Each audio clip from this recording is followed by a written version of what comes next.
Claims of discrimination and warnings of a growing sectarian rift. Is the Sunni-Shia divide about to explode wide open? Sunnis hold the majority in the region, but many fear a Shia awakening that could strip them of power. This is Inside Story.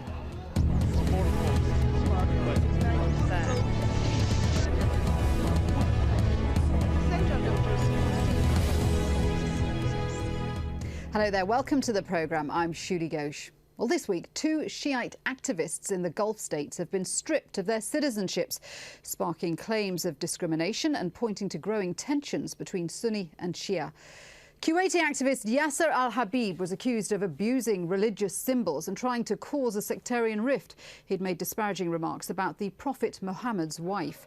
So worried is the Kuwaiti government of the possibility of violence has banned all public gatherings to try to contain the tensions.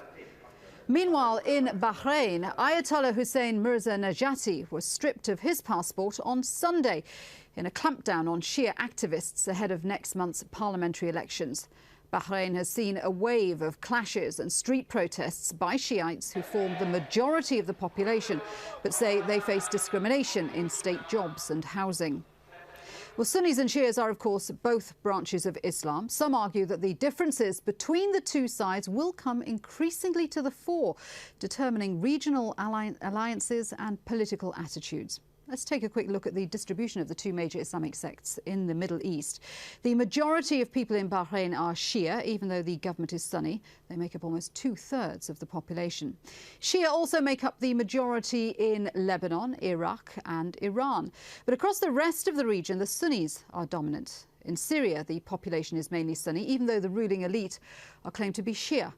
And all the Gulf countries, except for Bahrain, of course, are Sunni-dominated with Shia minorities. In all, some 90% of the world's Muslims are Sunni. But some scholars are warning of a Shia revival in the region, fuelled by the American invasion of Iraq. There, a Sunni regime was toppled to make way for the Shia majority. And the spectre of a rising Shia influence is worrying the Gulf states, where much of the region's power and wealth is concentrated in Sunni hands. So let's discuss the issues with my guests today. In Beirut, we have Faleh Abdel-Jabbar. He's the director of the Iraqi Institute for Strategic Studies. In London, Mehdi Hassan, senior political editor of The New Statesman, a weekly current affairs and politics magazine.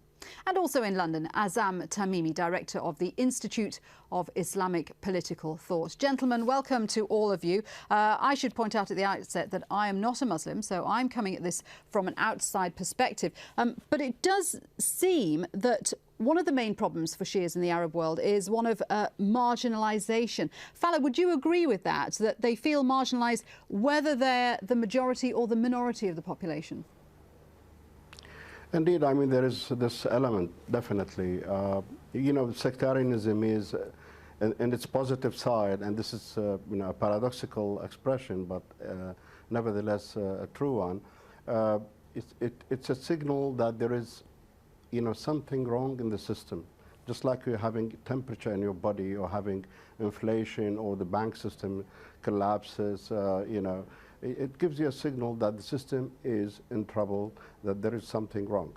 And what's this something wrong? Why is it, why sectarianism arises after so many, you know, more than half a century of nation building processes, after so many efforts of, you know, modernization, inception of the rule of law, so to speak, or the inception of the principle of citizenship.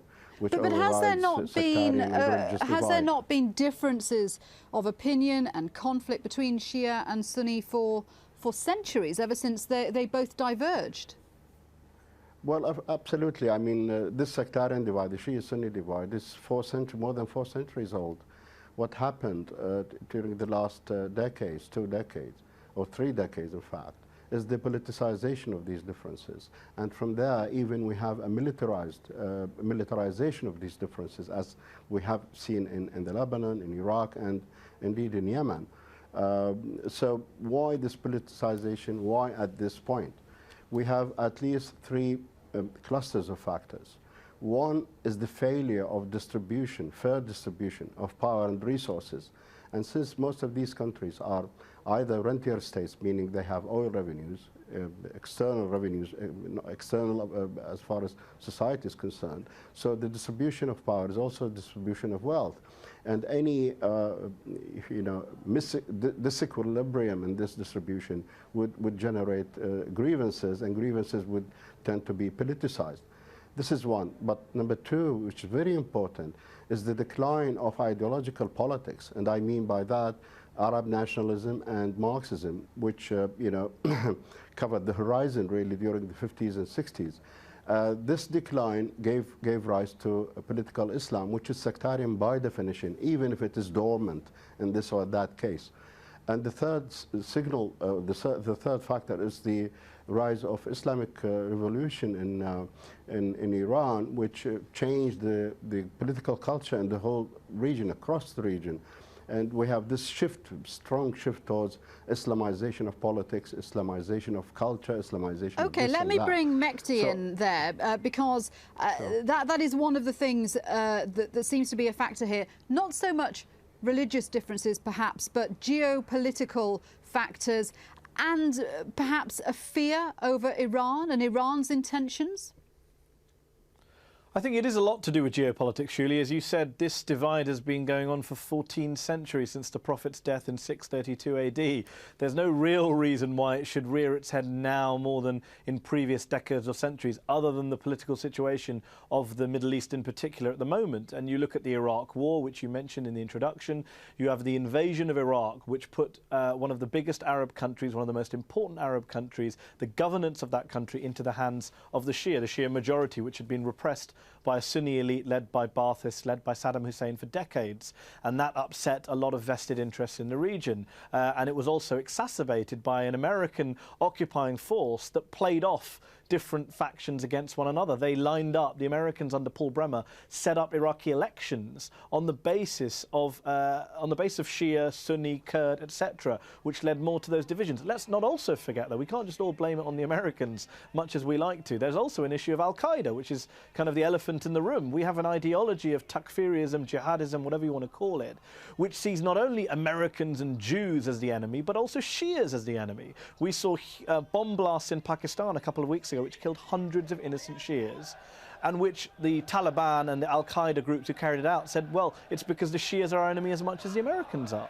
So it's a double whammy of kind of internal and external enemies exacerbating these age-old theological divides. OK, let's have a look at this. The fear of a rising Shia influence across the region was encapsulated by King Abdullah of Jordan back in 2004, when he said if pro-Iran parties or politicians dominate the new Iraqi government, a new crescent of dominant Shia movements or governments stretching from Iran into Iraq, Syria and Lebanon could emerge. Azam, I know that, that King Abdullah had to slightly backpedal from that because it was seen as insulting for Shias. But that fear, is that what is prevailing in the region at the moment?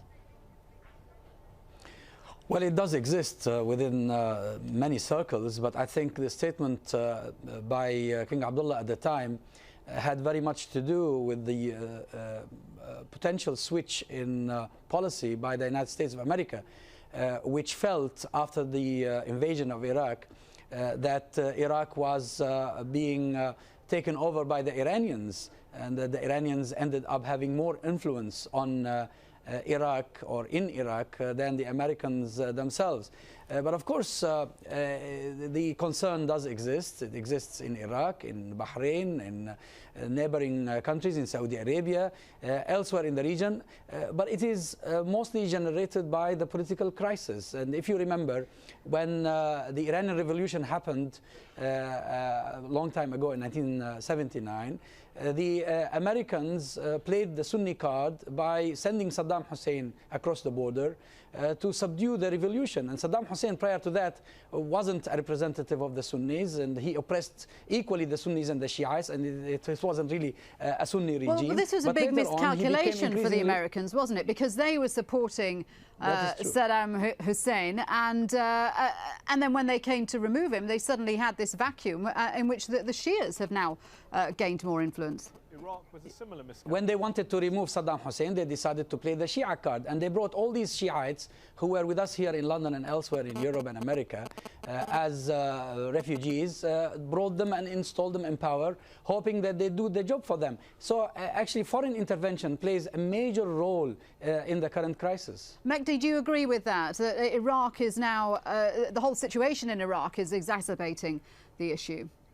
I think Azam is right. There's a foreign intervention is key to understanding this debate as well, because, for example, you know, the British Empire was based on divide and rule. There's no reason why the American Empire can't use the same tactics, and we've seen that in Iraq. But the miscalculation in Iraq was that they installed all these Iraqi Shias, refugees, as Azam puts it, in power, not realizing, such is the ignorance of the US government towards Islam and the internal divisions and splits in Islam, that actually people like Ibrahim Jafari and people like Maliki, the former Prime Minister, the current Prime Minister, etc., were people who actually owe a lot of their allegiances to Iran. So Iran has actually been emboldened by the American invasion of Iraq. Iran's actually much more influential, a much bigger player in the modern Middle East because of the American invasion of Iraq. And one key point, Shuli, when we talk about Arab governments or when we talk about Gulf states, we are talking about the regimes, the governments, which are unelected, not necessarily reflecting the people. I don't think the average Arab on the street in Cairo or in Damascus or in Riyadh is that worried about Iran.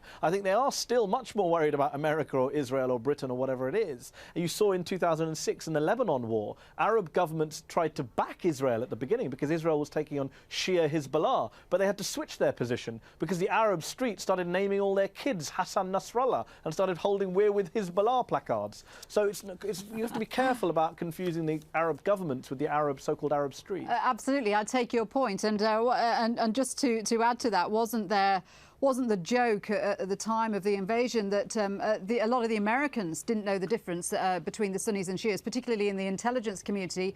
They didn't even know whether Al-Qaeda was Sunni or Shia. Exactly. There was a very revealing report at the time in Congressional Quarterly which showed that leading members of the intelligence community on Capitol Hill and in the FBI weren't sure whether Hezbollah was Sunni or Shia or Al-Qaeda was Sunni or Shia. So, yeah, it exacerbates all these problems that have been around for 1,400 years.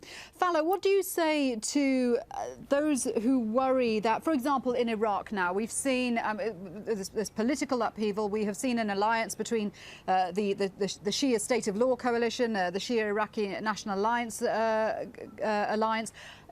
the fear that Iraq is basically been handed over to Iran.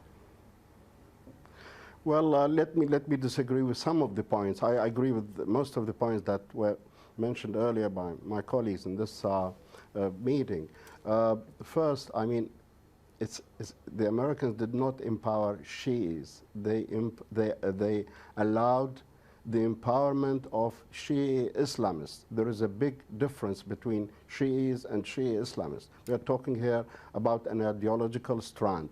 This ideological strand emerged as a result of the shift from ideological politics that overwhelmed the 50s, 60s, and to some extent to the end of the 70s. But now we have identity politics instead because of, as I said, the decline of Marxism, socialist movements, and nationalist movements. Jamal Abdel Nasser in Egypt and Saddam Hussein in 1991 in Iraq. So this decline created a vacuum.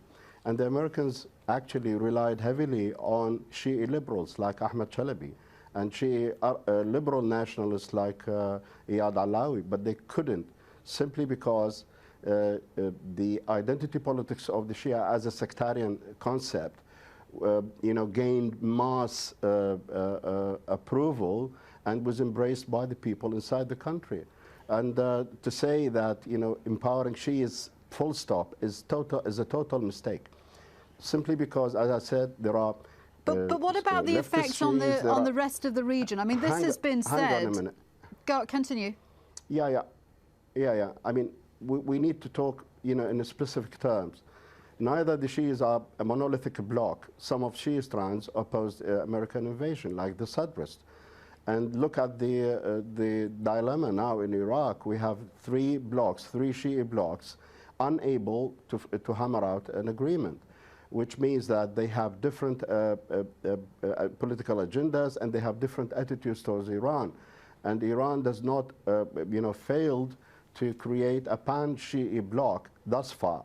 It may succeed in the future, I don't know, but thus far it has failed miserably. So the Americans, did. I mean, Iraqi political actors are growing more and more autonomous, not to the point that they are fully autonomous, but to some extent they are. Go on, Mehdi, what are you saying? I was just going to say, while I respect that opinion, and it's a very cogent position, unfortunately, that's a very academic way of looking at it. That's, you know, where we look at it in terms of our kind of informed distinctions between this bloc, this Islamist, that non-Islamist. When the average Iraqi refugee gets into a cab in Amman, Jordan, and the cab driver says to him, "Are you Shia or Sunni?" He's not asking if you're a Shia Islamist or a non-Shia Islamist. The problem is, across on the streets, in the towns and cities across the Middle East, we now are having this split, which is a very monolithic split, which is where Sunnis are grouping together and fearing Shias, and vice versa. The Shias are saying, well, they're all out to kill us, and therefore we should all back Iran. And there is, unfortunately, that tribal sense which tends to override all these finer political and theological and ideological distinctions. And that's what worries me. I've never, you look at history, and I can't see a time, certainly in the last 100 years, where the sectarian divide was not as pronounced and not as extreme as it is now post-Iraq. Azam, do you agree with that? And do you think enough efforts are being made to try and bridge this gap? I think some people have been making efforts to bridge the gap, but someone like Yasser al-Habib and some of the crazy guys around, with very little effort, destroy years of work by people who try to bring the two sides together, and who are trying to tell people, let history lie alone, and let's work about today and the future. Azam, I know that you know. Can I just ask, Azam? I know that you know Yasser al-Habib, who was the Kuwaiti who was stripped of his citizenship because of his remarks. I mean, do you think that kind of reaction is a taste of things to come? Then, perhaps. I think someone like Yasser al-Habib exploits the current climate, which is created by politics mainly. And he creates a climate where we see tension in Bahrain, where we see tension in Iraq, and in other places, in Lebanon as well. And the danger of what Yasser al-Habib says is that he claims to present the fundamental Shi'i position vis-a-vis history and Islam. In this regard, we see people in Bahrain polarized as a result. Sunnis on one side, Shi'is on one side. The eastern province of Saudi Arabia, in much of Iraq, in some parts of Lebanon. This is a very serious divide, by the way. And are you seeing a momentum beginning there? Sorry, Mehdi, you wanted to respond to that. Yeah, I mean, this is let's be real here. Yasser Habib, I don't know the man. I'm a Shia. I don't agree with his rhetoric. But let's be very realistic here. He is an irrelevance on a global scale. The fact that the Bahraini parliament decided to strip him of citizenship to make a show of a point that there's elections coming up and they're threatened by their Shia majority. It was a Kuwaiti government, but yeah, the same thing happened in Bahrain. Sorry, the Kuwaiti government, the same thing happened in Bahrain. But I think what I'm trying to get at is there a momentum going here of which those are symptoms? But I can't take these points seriously about two random preachers when Shias are being blown up in Pakistan and you don't hear any kind of condemnation from those same parliaments in Bahrain and Kuwait. So I have a real problem when people are actually being blown up on the streets of Lahore in Pakistan for being Shia, and the Taliban are saying this is because we believe the Shias are as worse enemies as Americans. I think it's a real a mistake to focus on some kind of fringe preachers.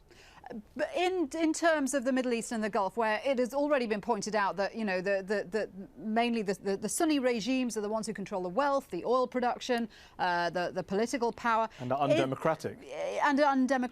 Are those days numbered? I mean, is that what these regimes are worried about?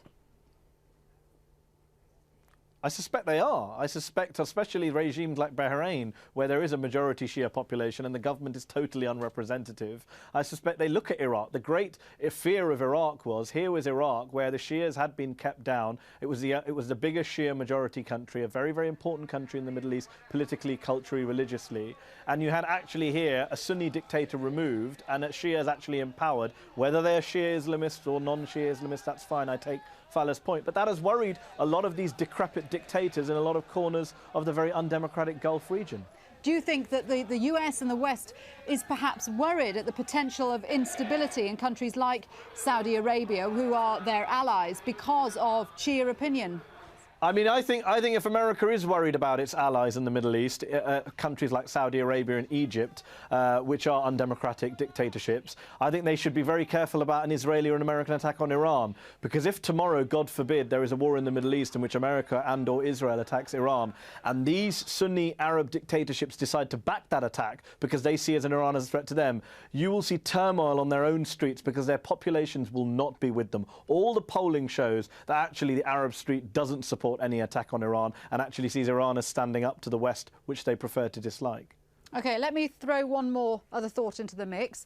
Vali Nasser is a professor of Middle East and South Asian politics and wrote the book The Shia Revival. Now, in it, he says Shias have welcomed both the fall of Sunni domination and the rise of prospects for political change. This makes them, in principle, more likely to work with the United States. Greater democracy serves Shia interests across the region, and hence Shia Revival is favourably disposed towards democratic change. Azam, do you agree with that? Well, I think if there is a change of regime tomorrow anywhere in the region where Shiites might take over, there is no guarantee that the regime will be more democratic than the existing ones. Because there is polarization at the popular level. I've just recently been to Bahrain, and the Sunnis in Bahrain are fully backing the regime against what they believe and attempt to undermine their very existence. And therefore, it's no longer a question of a struggle of democracy against dictatorship. Yes, it was at one stage, and we'll of course all be supporting democratization and political reform.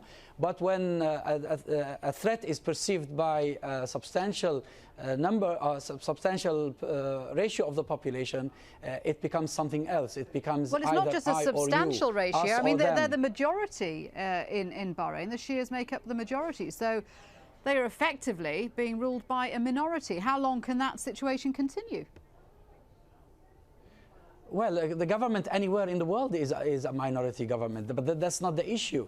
Even if the Sunnis in Bahrain are 40% or even 30%, this is still a substantial majority. And I think the King of Bahrain over the past 10 years or so did try to open up and introduce reforms. But I think there are people in Bahrain who want a radical change, who want to topple the regime, who believe that the Sunnah of Bahrain are occupiers, are colonizers. And you see this in their rhetoric, regrettably. Fala, who gains from these divisions? Does anyone gain? What do you mean by Sunni divisions? These divisions, who is, when we see these kind of sectarian divides playing out, when we see Sunni pitted against Shia, who gains? Is it Israel? Is it enemy states? Nobody gains. I mean, everybody loses, in a sense, because simply we need to go beyond the so-called sacred empire. Most of the countries in the region were born out of the Ottoman Empire. And in that empire, we were half Bedouins, half rurals, and a small, insignificant minority living in towns that were divided by religious lines, by religious fracture lines, and sectarian and communal and other dividing lines. And now, you know, to create this new society, you need equitable inclusion, political inclusion, economic participation, if you like, cultural participation.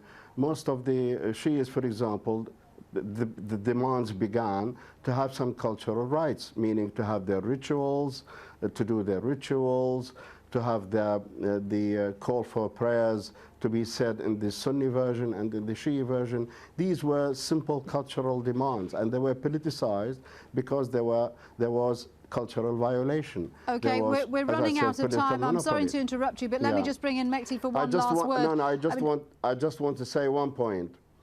The point raised by my colleague that on the mass level we have this strong and deep and profound sectarian feelings. This might be true, which is not totally true, but it might be true to a great extent. We need to take the political actors on the one hand and the public opinion on the other, and the interaction between the two. And this is not an academic gymnastics.